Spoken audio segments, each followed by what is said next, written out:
महत्त्वाची बातमी आपण बघतोय। पूजा खेडकरच्या दिव्यांग प्रमाणपत्राबाबत कागदपत्र सापडलेली आहेत। जिल्हा शल्यचिकित्सक कागदपत्र जिल्हाधिकारी आणि अधीक्षकांना पाठवणार आहेत। महत्त्वाची बातमी आपण बघतोय। वादग्रस्त आयएस अधिकारी पूजा खेडकरच्या दिव्यांग प्रमाणपत्राबाबत कागदपत्र सापडलेली आहेत आणि जिल्हा शल्यचिकित्सक ही कागदपत्र जिल्हाधिकारी आणि अधीक्षकांना पाठवणार असल्याची माहिती मिळते। आज संध्याकाळी जिल्हा शल्यचिकित्सक कागदपत्र सादर करणार आहेत।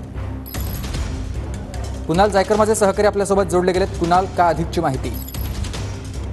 तुम्ही नक्कीच आपण बघितलं की गेल्या काही दिवसापासून ज्या पूजा खेडकर आहेत वादग्रस्त ठरत आहे आणि त्यांचं जे प्रमाणपत्र होतं दिव्यांगांचं त्याच्यावरती संशय व्यक्त केला जात होता आणि आज आपण बघतो की एक नवीन अपडेट जी आहे ती आपल्याला समोर आलेली आहे।